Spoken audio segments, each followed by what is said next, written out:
Hi, Rommy. I'm so excited to have this conversation with you. Me too. Really looking forward to it. Yeah, and the thing is that I don't know very many people that I've actually had conversations with that are also students of David Bingham, and I I can't even begin to express, explain, share, comment on the life-changing value information that it is to be a student of David Bingham or to continue sharing his message. Mhm. Necessarily that, I'm saying like, oh, you've got to go study with David Bingham, but I'm saying that to carry on this message, I feel like anyone who's, been able to watch the videos, have conversations, be part of that energy, be self-realized, and turn around and share it with others. It's life-changing, and I know you feel the same way. But I'm really excited to have this conversation with you. Absolutely. I also want to say that I am very excited to talk about your book, Peace at Last. Um, with self-realization, I don't know how a better title that you could have given that book because it really is that says it all. Three words: peace at last. Self-realization is peace at last. And a lot of people say they want peace of mind, Hmm. but I say peace from the mind. Yes, And it makes a really a big, huge difference, wouldn't you say? absolutely. 100%. Yeah. Really. It's, yeah, so many of these things. And as you were saying, peace at last, that really sort of puts it all together. I was also thinking it's lasting peace as well. And I couldn't say that back then because that was just short after the realization moment. Hmm. And I'm open to anything changing, right? So whatever happens can happen. I don't know, and but until now, and it's been 2 years now, it's also lasting peace. Yeah. There's this constant inner peace, this constant quiet joy that's always there, no Yeah. matter what happens. And the great thing is that what David did, um, and he keeps repeating that in different words. But what really hit is you are it, right? It's not an experience. It's not something to look for. It's not something to cling to and to hold on to because those things change, right? The experiences come and go. And this is something I have been missing for 20, 25 years. You know, for me, it was interesting. What I realized was I was trying so hard to grasp the words of what he was saying. Yeah. And so when he said, when I first started hearing him speak, and so when he said, um, don't personalize it. Instead, you want to say there is uh, effortless impersonal awareness of, and then Mm. however you complete the sentence. And so I found that I was making it like a mantra, Hmm. like a doing. Yes. So when something came up, I would be like, there is effortless impersonal awareness, like, okay, if I just say these words, then I'm Mm. protected Exactly. and it's going to go away.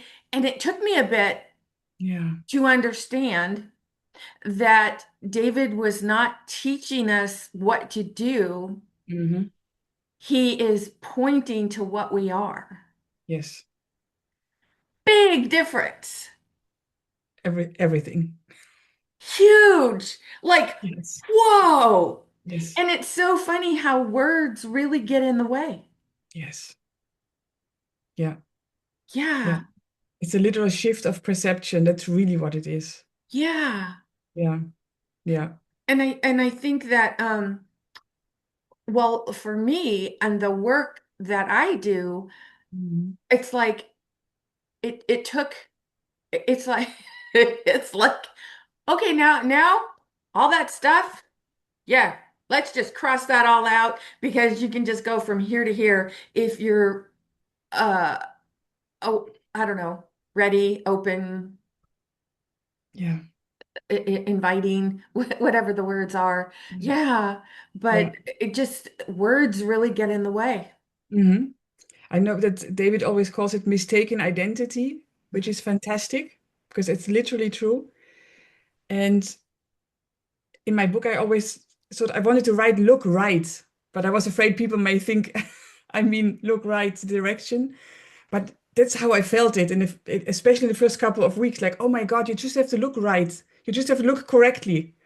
Yeah, So you don't have to make yourself be aware, like be impersonally, effortlessly aware.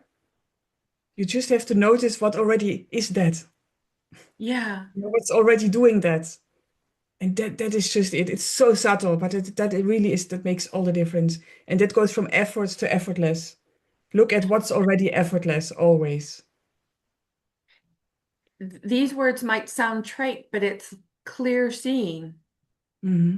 I think it was Sailor Bob who used to say that all the time. It's clear seeing. Yeah. And I'm like, what does that mean? Clear seeing. And when you try to figure it out, when you Mhm. try to, what does that mean? Let me Yeah, yeah. Google that. Let me Mhm. chat GTP that. And Mhm. it's like when you're using the mind, you're never going to find it. It's I often find these words, I guess, going around in the mind saying, looked for, it cannot be seen, felt for, it cannot be felt, that kind of thing. And the mind wants to go, what do you mean? It's not something you can see or feel or speak about. And it's the isness. Yeah. It's it's the isness. Mhm. That's it. We can just stop the recording. We're done. That's it. Goodbye. Yeah. Enjoy everyone. No, yeah, Yeah. yeah,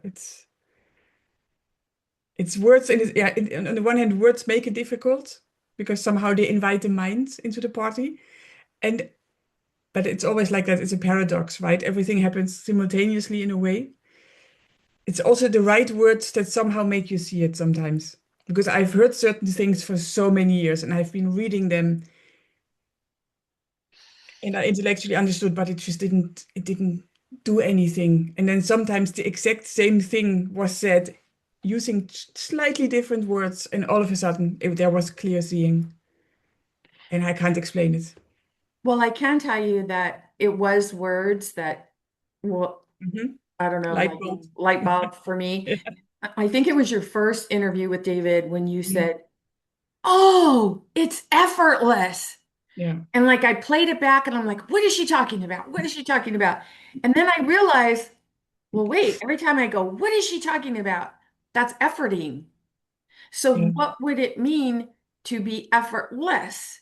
And Hmm. so just sitting there and letting the conversation wash over me, because I can tell you, I have watched every single conversation David has on his YouTube channel Hmm. more than once. Yeah. I have taken notes. I have, transcribed. Oh, maybe this is what I need to remember. And all of that, when it was all said and done, and finally I'm like, oh, all those notes went in the trash because they were not needed. And it can be so difficult to accept that Hmm. what you need will be given to you in the moment, Yeah. always. Yes. And boy, that's a hard thing to trust. Yes. Yes. Yes. Yeah. I agree. I mean, Oh yeah. I grew up in a childhood where no, no, no, no, no. Mhm. That's just trust. No, not going to happen.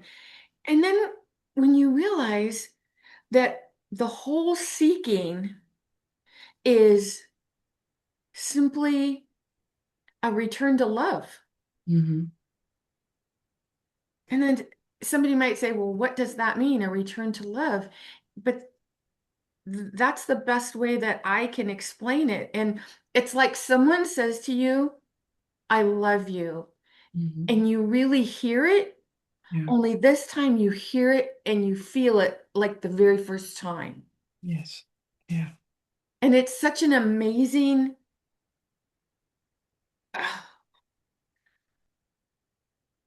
it's a bodily experience as Mm. well as an out of body experience. And you want to say, whoa, where did that come from? That's not normal. And the mind wants to just click in right away. Yeah, that's right. It's been used so many times for everything basically in our life. Yeah. And somehow there seems to be a payoff for using the mind. At least that's what we're being told and what we tell ourselves. In hindsight, I would say um, it's best to really use it for grocery lists, to figure out a computer system. I really tend to give it something to do or design a garden, kind of use it as a sort of AI agent, because that's in a way what it is. And for everything else, to use the contraction and expansion that David also talks about, because that is the intuition speaking as well. So when something is coming in and you feel expansion, that's probably something worth doing or Yeah. worth thinking or worth singing or dancing about. And if there's a contraction, to just wait a second and not feel forced to act upon it. That makes a huge difference. Because that's also something I like very much in David, that he tries to alleviate suffering in daily life. So Yeah. it's not strictly only about realization, which many other teachers talk about. But then it's like, yeah, but what, I don't feel it, or yes, but I feel I lost it. And then it sort of ends, right? It's only always pointed to the self-realization, and it's kept to that topic. And David really takes time to go into daily life and to make that easier as well. And Yeah. in the end, that will lead back, of course, to what we really are. But that is something I really appreciate. One of the conversations that he had, he said, the mind is a transmitter and a receiver. And Mm. another light bulb went off, and I'm like, oh, that is very interesting. And as I just sat with that, it shows you, or there is an awareness of that you can put something out or you can receive. So you can put something out or you can receive, Mm. and you have the power to do both. Yeah. And it's like you just don't realize how powerful you are Mhm. until you really just keep going, going, going, going, going. Yeah. And I know that David tends to refer to the movie The Matrix. Mhm. And I actually went back and rewatched the movie because I'm like, he talks about Mhm. that so much. And I think you can just skip through the whole movie and just watch like the very, what does it last 7 minutes or something when Neo just says, stop. That's it. Yeah. Okay. Yeah. Yeah. Yeah. None of this, No. I don't know, jumping over hurdles or dodging bullets or and I mean that euphemistically, like with real life things too. And it's uh I was listening to John Wheeler, and he said that even to use the words contraction and expansion puts a name on it. Mhm. And it's so, I overuse the word interesting now. So just Mhm. there's an awareness of that. But everything is just seems so interesting. And it is interesting because when you the moment you define something, the moment you give it a word, everything changes. Just like the word being, it could be Mhm. a noun or a verb. Yeah. So depending on who you're speaking the word to, if you're using it as a noun and they're hearing it as a verb or vice versa, Mm. it's like you're talking two different languages. Yeah. And it's almost like you want to just feel into everything. Yeah. Exactly right. And then, like, how do you feel into something? How do you give that gift of feeling? That is Gosh, that is just such an amazing opportunity to give that gift of feeling. And Yeah. I just speaking from Nancy, it's like if you're feeling it, others will feel it, and Yes. that's how it works. It just becomes part of the thing. Yeah, exactly right. And what I love about it as well is you can test it anytime, any day, any night, always. Is it still there? Is it still the case? Is there awareness of? Is there quiet joy or peace or however you want to call it? I haven't found a moment where it's not there.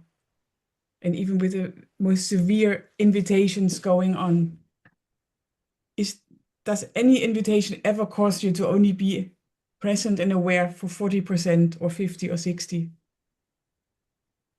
Never. You know, You're always you 100%. It's you said something in your book, and I wrote it down. I'm going to read it. It says, Mhm. "What I really am never moves. It just curiously views whatever arises." Yes, exactly. And I love that, just that one sentence. If Yeah. if someone is receiving unwanted invitations Hmm. and they simply stop and say, "What I really am never moves." Hmm. So Hmm. these invitations that are being noticed, Hmm. uh, they're moving. So if they're moving, that's not part of the awareness that I am. Yes, And exactly. you can be your own self-healer, I guess, even though Hmm. nothing needs healed, but if you're going to put words to it, that's a great way to, Hmm. oh, maybe self-soothe. Oh, yeah. Hmm. Hmm. Yeah, instead of healing, because there's nothing that needs to be healed. But sometimes, everybody just wants that self-soothing, like, Hmm. you're, yeah, it's all good. And again, it's that return to love. Yes, it is. Yeah. And then maybe asking the question, like, where are you seeking love from? Hmm. Because so many of us were taught that it's about a relationship or motherhood. I know for Hmm. myself, probably the first 30 years of my life, I just thought the only thing that was important was for me to get married, have children, and be the best mom that I could, and be a better mom than the mom I had. Yeah. And what's funny is now my mother is 88, and I am sharing these conversations with her. Hmm. Um, and she is open to them, Yeah. and she is like, we have conversations about it. She uses different language, where I say awareness, she likes to use the word God and Holy Spirit, and Hmm. that's okay. It doesn't matter. Everybody has their own language, but it's so freaking amazing at the kinds of conversations my mom and I have now. And Yeah. I'm telling you, 30 years ago, if somebody was said, you know what, there's going to come a time when you and your mom are going to be having really loving, fantastic conversations, I would have said, what are you smoking? There is Yeah. no way that's going to happen. But oh my gosh, it does when you realize that there's nothing you need from another person. That's exactly what I was going to say. Yeah, You have no needs. In reality, in truth, there are no needs. yeah, That's such a relief. It's such a freedom. And then everything comes to you anyway. But really, the moment you notice what it is that really has no needs, no boundaries, no gender, it doesn't move, indeed, it's stationary. But since it has no boundaries, it's limitless. It's so big. It, once you realize and you start looking at it and start describing it, while having no attributes, you can still kind of try to describe it. And you find out it's really that there's nothing to touch, right? that you can't really you can't notice with your senses. You can't, they're just not made for that, so to speak. So that's something that is in a way hopeless. And at the same time, it's the only thing that really exists, that truly exists, that's always here. And that is such a miracle to just realize that. It's, yeah, I'm still speechless sometimes, just looking at it. Yeah, I know I said this before we started the recording that I feel like we could both just sit here and go blah, blah, blah. And both of us would know what the other is talking about. Yeah. It's just like this total spaciousness of awe. Like, Yes. oh. But getting back to what you were saying is Mhm. I was thinking that when you do feel that you really need something from someone, Mhm. that is that is like a perceived sense of separation from self. Mhm. Yes. And and one of the conversations, David, and he probably said this several times, but he said when he was talking about the demiurge, hold on, now the thoughts were going in another direction. Mhm. Mhm. Hmm, I wanted to, I know, it's bringing up the demiurge. Um, anyway, I Mhm. don't know that this is where the thought was going, but I'm going to say this is that it was very helpful to understand that you're either feeding the demiurge, meaning you're giving your energy to the demiurge. And oh, I think what was coming up was David said at one time, prioritize your own sovereignty. Yes. And I admit I had to look that word up in the dictionary, and it's interesting because at first it's talking about like states and government and that kind of thing. Mhm. But then the next definition, and even one of my students said, I had to look that word up, and I just went, oh. And when you really think about that, it's like prioritize your own sovereignty. What does that mean to you? What does omniscient mean to you? What does omnipresent mean to you? And you're either being that or you're taking what could be that and feeding it to the demiurge. Yeah. And of course, it's, I don't know, the mind can come in, and especially with religious dogma that pops up from childhood Yeah. and stuff, you start seeing it in different ways and it tries to categorize the demiurge.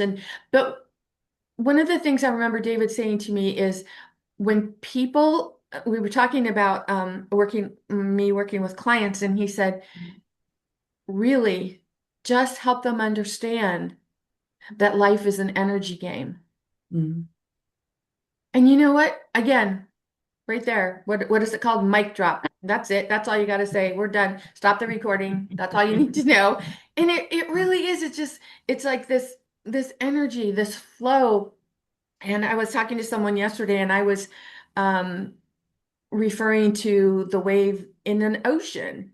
And Mhm. she referred to like a slight breeze and wheat swaying in the breeze. And Mhm. whichever way you look at it, and then it was interesting because I don't know, within the last week or so, I came upon some videos by Richard Feynman.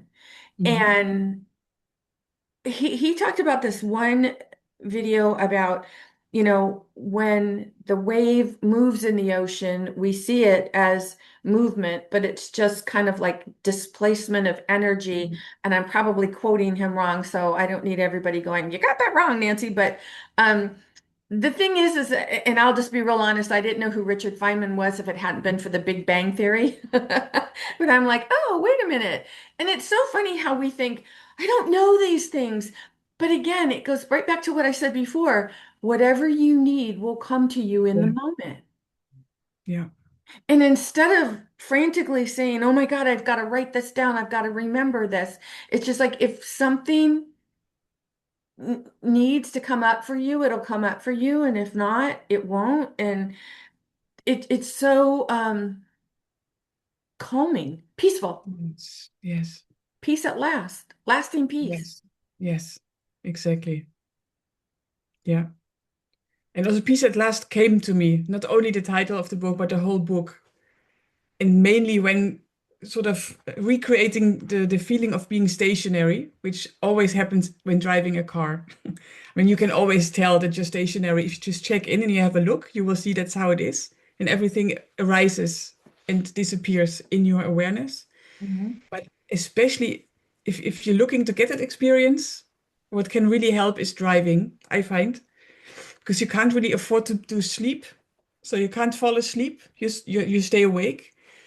And also you're calm usually because the mind is busy. The mind has to do the driving, has to look at something, has to make sure, break, everything is happening. So the mind is sort of busy.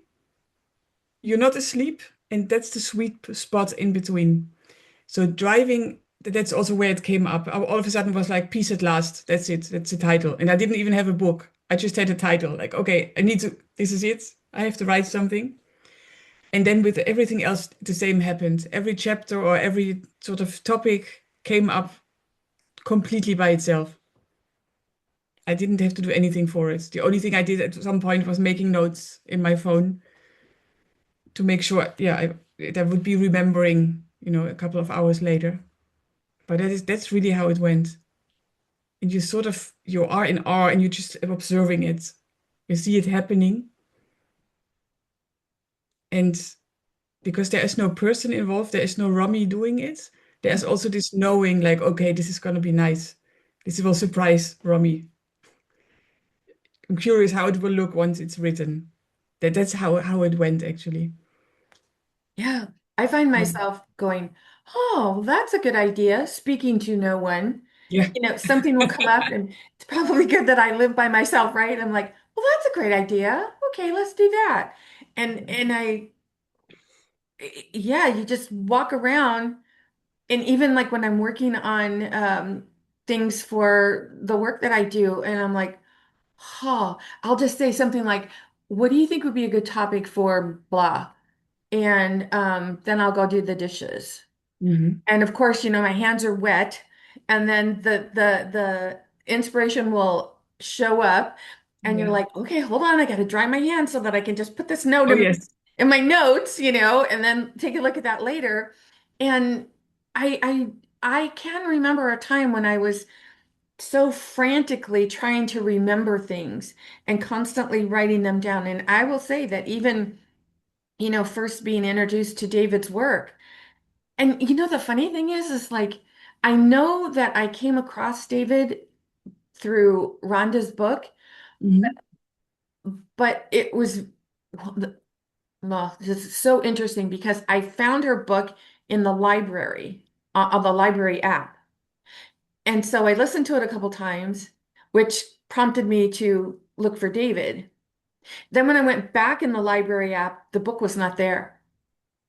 Not even Not even like, I think it's in French or something. And I'm like, well, I know it's here because it was, and it's really interesting how what you need will be given to you. And then just let that, you don't have to figure out like, well, how did I get that information? Is this real? Can I trust this? And man, if it lights you up, trust it, Hmm. go with it. Yes. Yeah. Yeah. For me, it's similar. I don't even know how I got to read the book because it was also the greatest secret. Yeah. And I know there was some judgment because of the secret. Yeah. So I was like, I'm not going to read part two of the secret because, come on, Me too. manifestation and all of that. So I can't even tell you how it got into my hands because Same thing. my mind would tell me I'm not going to read it. I'm not interested. That's the same thing with But me. And I I did. was, it's funny that we both said that. And I'm like, no, Yep. but it was such a strong, like, just listen to this audiobook. And I think too, because I listened to the audiobook and I could hear David Hmm. speaking. in the Okay. audiobook. And there was such hmm, a connection, Mm-hmm. energetic connection, vibrational connection. And I'm like, oh, who is this? I want to learn more. And Bob's your uncle, man. It just Mm-hmm. it just happened. And it's funny because that was over a year ago and more than almost 2 years ago. And it's funny because I remember there was such franticness about, oh, I've got to figure this out, or I've got to pay attention, or this means something, or whatever the mind was saying. And yeah, it's just like, no, just let it wash over you. Yeah. I was reading the literal books. I didn't have the audiobook. And I also still don't know after reading it. And at the end, you have all these different teachers and people that influenced her. And Mhm. that's quite a list, right? It's page after page after page. And how I got stuck with David Bingham, I have Yeah, no idea. It's probably yeah, one of the names I've never heard of. me And too. that's the very one I was like, okay, let me look it up. Yeah. But I can't even remember how it happened. It's like completely gone. Well, I know it was had something to do with his voice, which is the vibration of his voice. And then, yeah, just searching that. And then he mentioned in one of the interviews about hearing the interview with John Wheeler on Mhm. that radio show. So, of course, I went and listened to that. And then just Mhm. Sailor Bob and John Wheeler. And it's like it's like all the pieces of the puzzle just came together. Yeah, that's right. And now, here's the big $1 million question that I want to ask you. What are we doing now? Yeah, We've got this. It's amazing. What are we yeah. doing? Play. Yeah. Yeah. You wait. And I notice that sometimes there will be the mind kicking in of like, shouldn't you be doing a little more work? Shouldn't you Mhm. be blah, blah, blah, blah, whatever it's saying? Shouldn't you be thinking about writing another book? Shouldn't you be creating another class? Shouldn't you be whatever? Mhm. And I'm like, hmm. Or I could just sit and then have these beautiful, like I said, Richard Feynman videos, Mhm. and you just realize that everything comes together like a Yeah, puzzle. that's right. Yeah. Yeah. And I don't want to sound flippant. I know how it can sound, right? Like, what are we going to do? Play. Or I also remember my first in a conversation with David when he was saying that even like playing the role of Romy will become easier. And I said that's so true. I'm even more proficient doing it because I don't care. And it sound in hindsight, listening to it, I thought, oh, that sounds quite harsh. But it's the same as what are you going to do? Play. I don't mean literally, I'm not literally playing the whole day, but who needs to do something for whom? Who doesn't understand something? Yeah. Like in the deepest core, that is really how it is. It's all fine. And if I forget, I look at my cat who lives that day in, day out, right? Hmm. Peaceful, serene, it's all fine. And then things appear by themselves. I never have to do anything for it. The day fills itself. Relatively real people appear, relatively real situations appear. And there is a curiosity and a sort of amusement in, hey, interesting. I'm curious how she will solve this one or what she will say now, she being Robbie. Yes. And that is just incredible. It's really nice to do. Sometimes also getting lost in the personality and then playing it as if you're in a soap opera, still enjoying the thing the whole way through, like the whole time. Because again, I've been testing this for 2 years, whatever happens, whatever the invitations are, physical, mental, emotional, however light or heavy they are, this quiet inner joy is always there. It just always is. And the only difference is, do we see it as a state that we want to be in all the time? That's problematic. Or do we recognize it as this is what I am? It's what I am. It's not what I experience. It's not what I hold on to, what I want to cling to, or what I can lose. It is what you are. It's the piece of nothing wrong. Yeah. And that is incredible. It really is. And I wonder, I'm curious also if you don't mind me asking you Oh, sure. some questions, because you also work with trauma, right? You're helping, especially women, I think, Yes. right? What Hmm. they do. For some reason, some things came into this life last couple of weeks. One is somebody that has attempted suicide twice, and really wants to get this, wants to understand it, and even admitted to me she got a little bit angry at, first of all, effortless being, like David's book, like the title. How how dare you call something effortless being? There's so much effort here, anxiety and depression.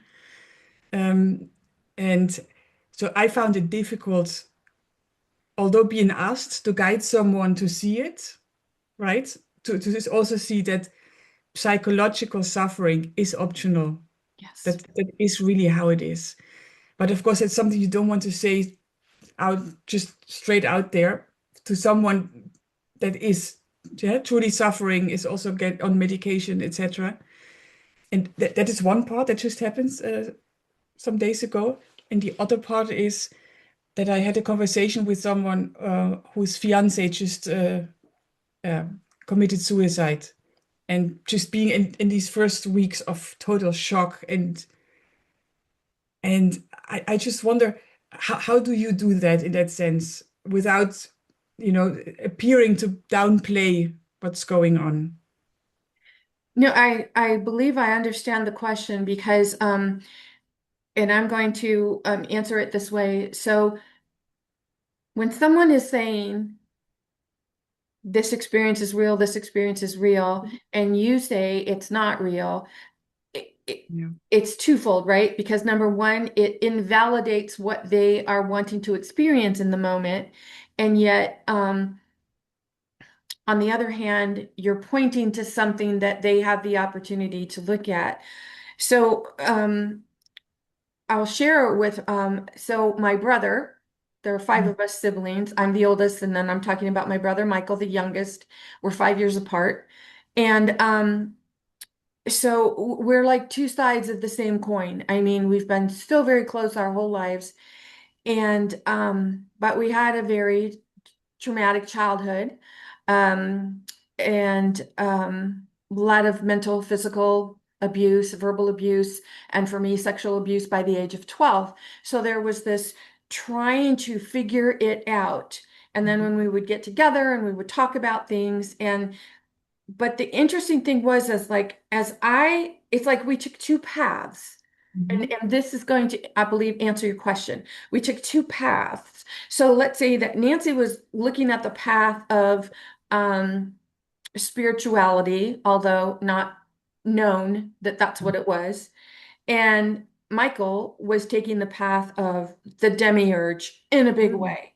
oh, And so, there were times when he would mellow out, but then it was just like all of this anger and medication that he was on, and so much anger.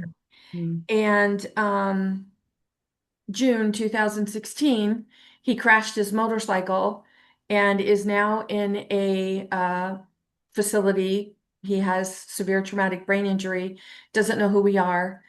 And I often ask myself the question, it took, a while for me to just this because this was so devastating to me. Like, how could I lose him? But I have some very, oh gosh, just some really talented friends. And the day that I flew back, the day after the crash, and I flew back, and I was standing in his hospital room, and one of my friends is a very powerful channeler. mhm, And I was standing at the foot of his bed, looking at him with all these tubes and everything. And my sister-in-law was his wife of only 4 years, was standing right beside me. And my phone kept buzzing, like texting. And I'm like, oh. And so I looked down because I was going to shut it off. And then I realized it was my friend. And she had no idea, of course, what was going on. But Yes, in another realm, she had an idea and she said, Nancy, I don't know what's going on, but I'm trying to do something and I just know that I need to give you this message. So she said, I'm going to give you this message and then hopefully this is what needs to happen. So she said, your brother wants to know why you're crying. He wants to Mm. know, um, what's wrong. He wants you to know that everything is okay. His soul is trying to decide if he's going to go or stay, and that's only a decision that he can make. And you are standing there thinking that this is somehow your responsibility, and it's not your responsibility. You've always felt responsible being the oldest, but it was never your responsibility.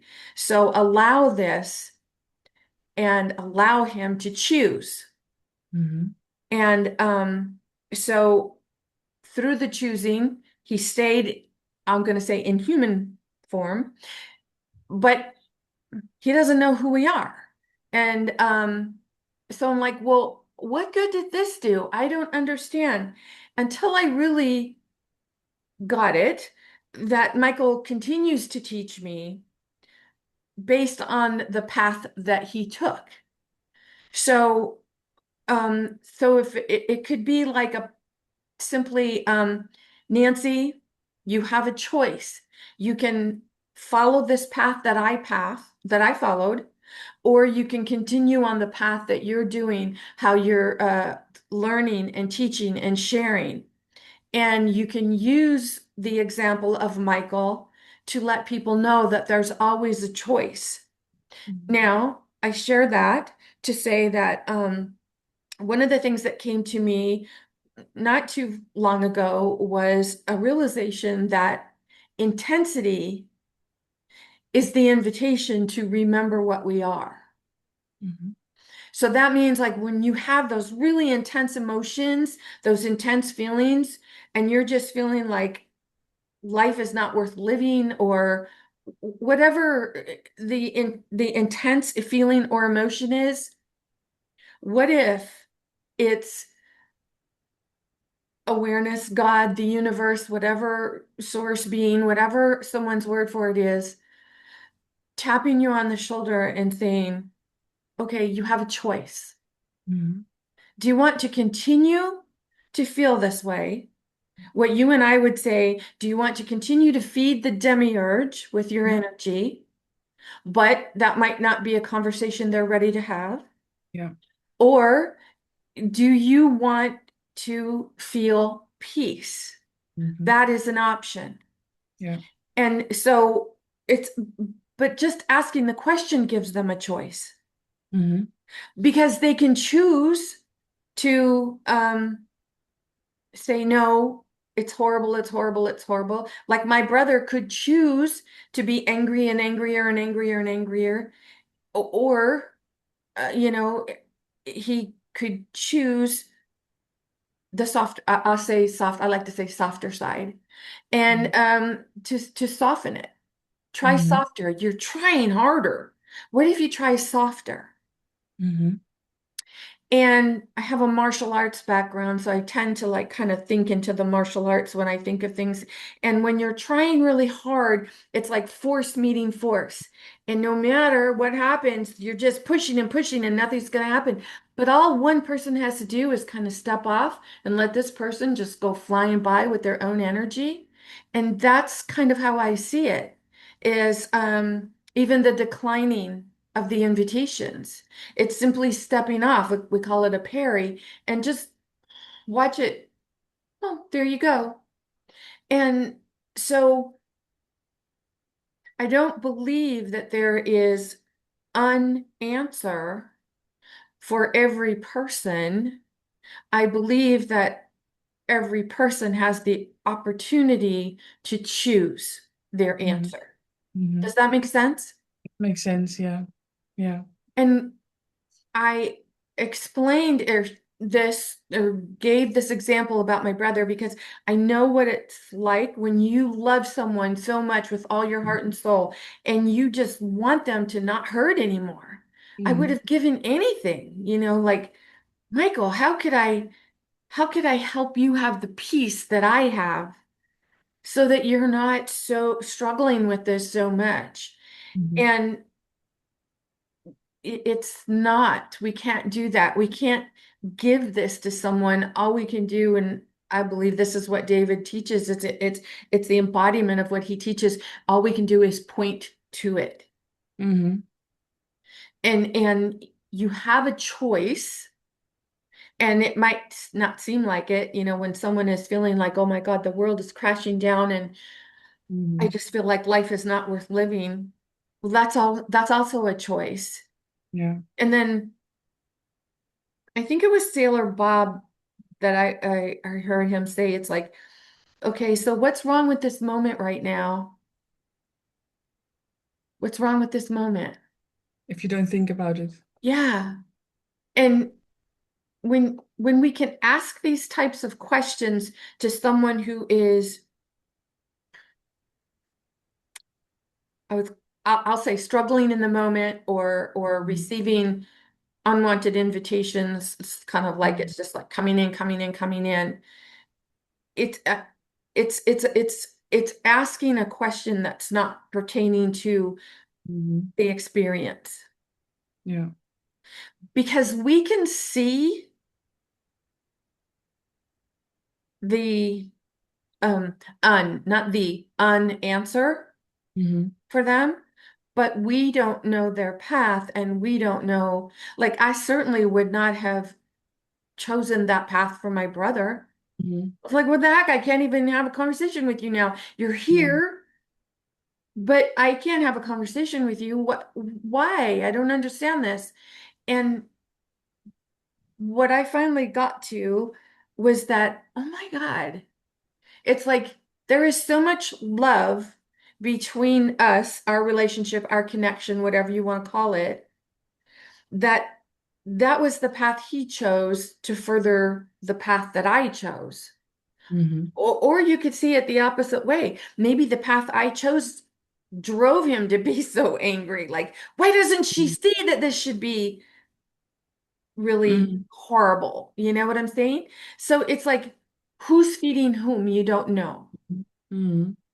And where is the peace? Where is the love? And again, it's got to be that return to love. Are you feeling that or are you resisting that? And if you're resisting that love, um, it again is a choice. And so for someone who is considering um, life not being worth living, sometimes it's helpful to say or ask, is there anything that you feel worthwhile in the role of Susan, Mhm. John, whatever the name Mhm. is?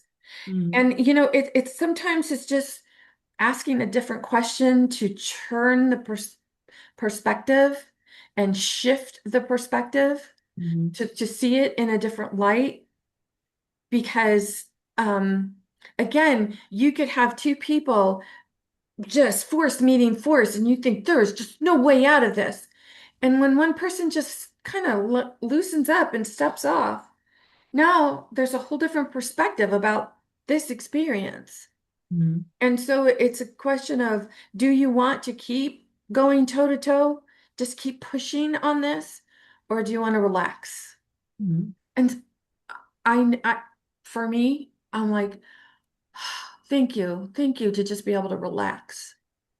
Mhm. I Indeed. appreciate that. Mhm. And if anything about that story helps your Mhm. friend, please feel free to share, um, because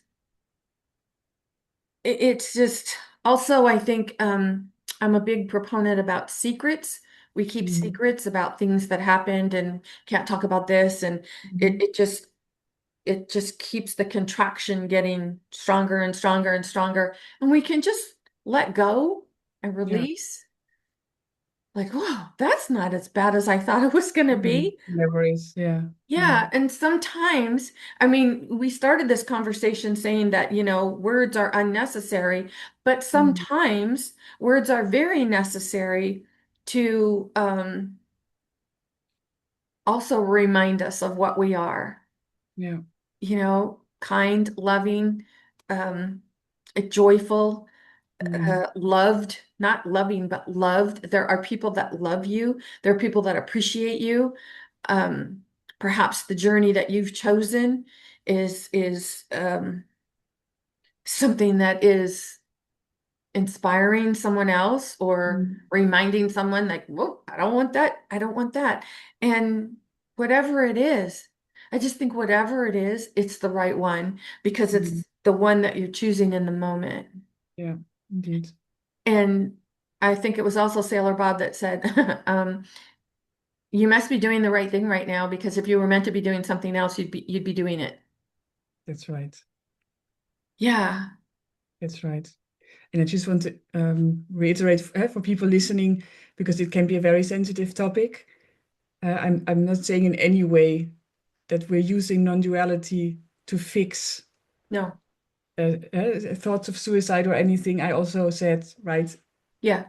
if there's anything wrong with the body, I also go see a doctor. And I'm not just going to say, hey, what I am has no toothache or whatever. So, of course, right, Right. fine. The only reason why we started talking about it is because she wanted to know, she wanted to ask, and she saw the book and she really didn't understand what it meant. So I just want to clarify that, right?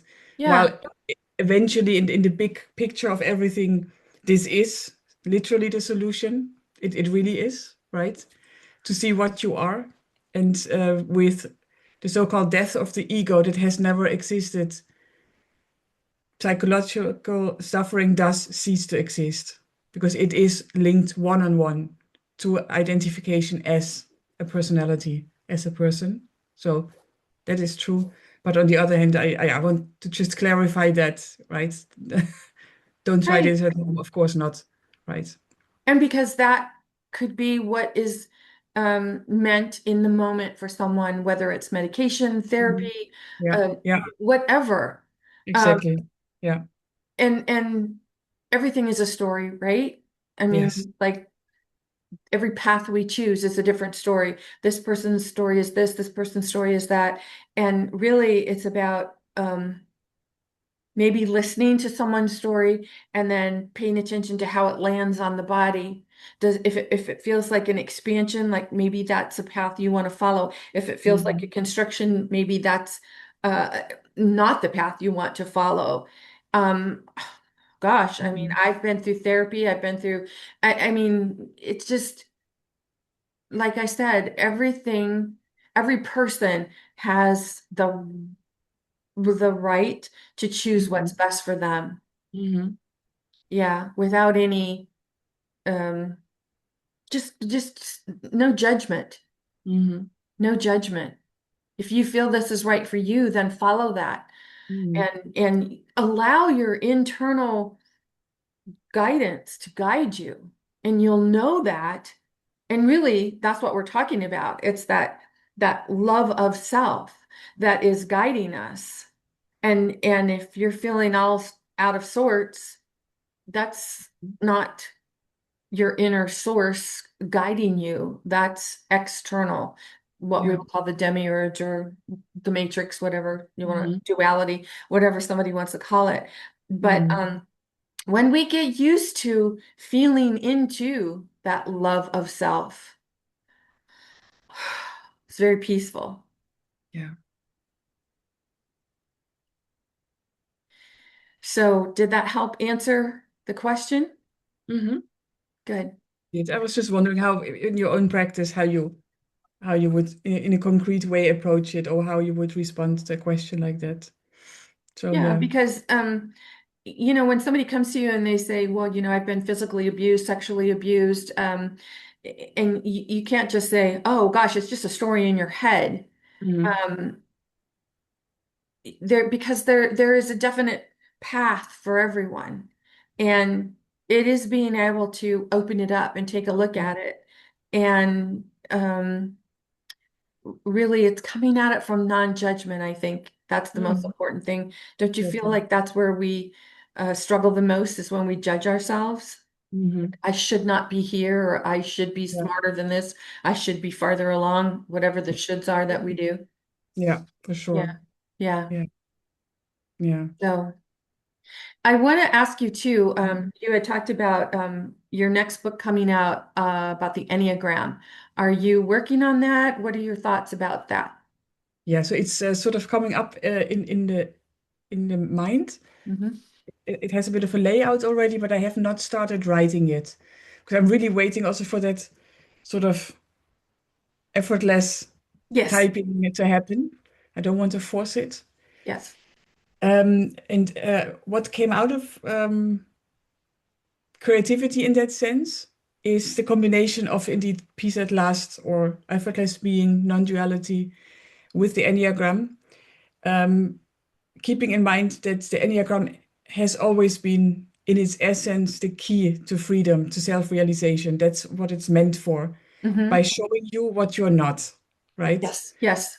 The 9 different Enneagram types, which in reality are way more than that because it's very subtle and it's like a fluid spectrum, so to speak. But these days, especially in the West, it is being used as a tool for communication training, career steps, ambition, Yeah. and fully identifying with the type.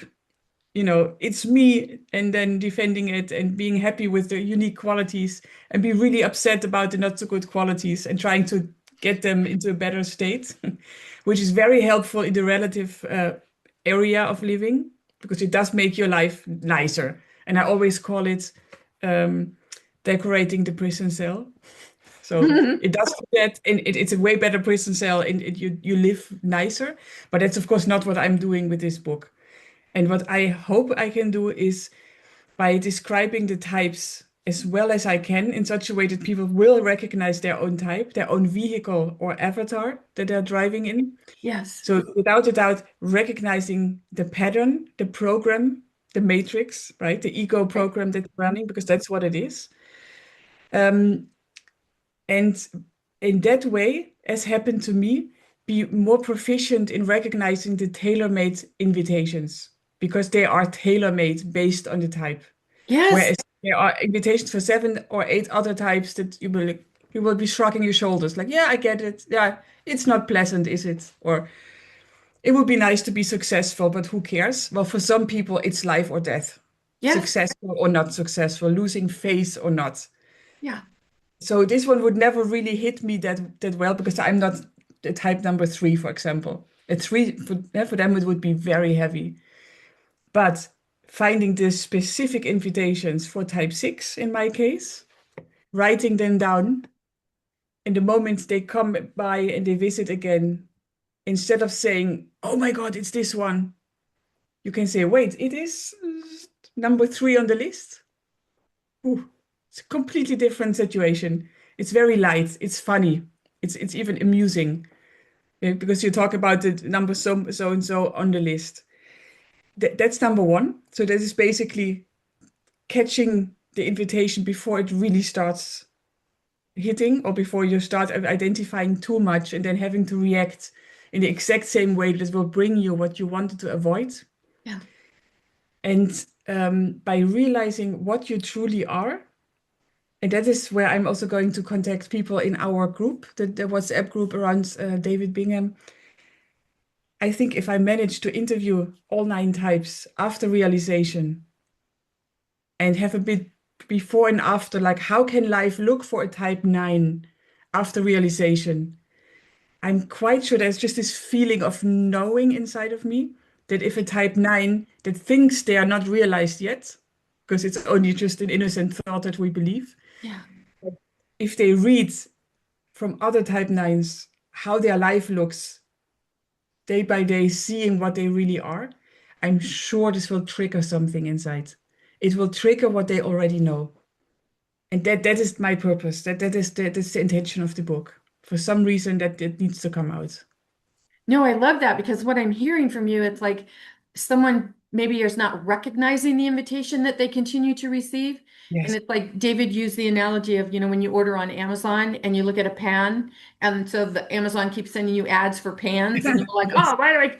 And then you just stop looking at those ads for pans, it'll stop sending you the ad. And kind of that's like the example that I'm seeing from you is like when you're showing them then this ad of the Enneagram, they'll be like, oh, it's because I keep clicking on that ad. Mhm. Okay, I get it. No, Yeah, I think that's going to be phenomenal. yeah, yeah. So that's Fantastic. the idea. Yeah, yeah. Well, if there's anything I can do to help support that, you just let me know. Well, thank you, thank you. I will reach Yeah, out. I will reach out. Can you sure. find the type? And then it would be great to interview to just see how what it's like. It's just as a small example. As a type 7 called the enthusiast. Their deadly sin, so to speak, in ego life is gluttony. You know, it's one of the deadly sins of the Bible. We all have one, plus two that fell off the wagon somewhere, because it's 9 types. But gluttony is really, that's also something that can hamper a 7 in their life. It's too much of everything that they like, and then being scattered and being overwhelmed and getting too many triggers.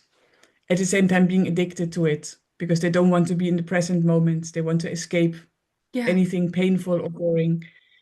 However, a self-realized 7, that is joy, is pure joy. And every single type has exactly these things. And it's again words, right? But I saw also in your face, I saw your face lighting up when you hear the word like pure joy, like playful, pure joy. yeah, That is really the potential, and that's already what's in there. But it's being, yeah, how would you say it? I've just lost the word now. Yeah, it will come back. But basically, the wrong version of it is coming out. It's like a bastardized version of it because we look through it at it through the ego. Yeah, no, yeah. I think you're, Corrupted. It's being corrupted. That's what I was looking for. It's being corrupted. Yeah, yeah, yeah, you're, yeah, it feels exciting to me what you're talking about because I can feel that you are sharing the Enneagram for what it was meant to be yeah. shared about, or shared for. And Hmm. um, along with self-realization, like non-stoppable, Yeah, unstoppable. yeah. Yeah, So fantastic. yeah, Well, Rami, I feel very complete. How about you? yes, yes, I do. definitely, definitely. And I really appreciate this conversation that we've had. And for whoever needed to hear this information or just watch two women Mhm. having a fun conversation, or wondering like, who is this David Bingham guy? Go check it out. I will put um, a link to it in the description, of course, everything that we talked about. So, yeah, we're here, we're loving life, and that's what it's all about. Yeah, I just want to add, it is possible. Yeah, It really is. yeah, And at some point, I was doubting it. I was really thinking, it's these books, it's spiritual books, it's whatever to make you feel better. But who knows if it really works? And I can only say it does. It really is worth it. It's the most important thing to discover, I would say. yeah. And I think, there's so much going on in the world today. Yeah. And when we realize it's just simply energy shifting and moving, and there could be teachers that you had a lot of faith in that now you're like, oh my gosh, you're questioning things. And so you're wondering if what you were holding on to and feeling so wonderful about is really true. And the thing is like every truth is inside each one of us individually. So, Mhm. what better way to feed the demiurge than to malign a teacher that had a huge impact on your life? And so, all in all we can do is ask ourselves, how does this land on me? How do I feel? Do I feel expanded or contracted? And follow that. Yeah. And and as much as possible, follow that with non-judgment. Yes, exactly. Yes. Fully agree. Beautiful. Thank you, Rami. I really appreciate you being here and having this conversation. And life is fabulous. Thank you. Thank you so much. Thank you.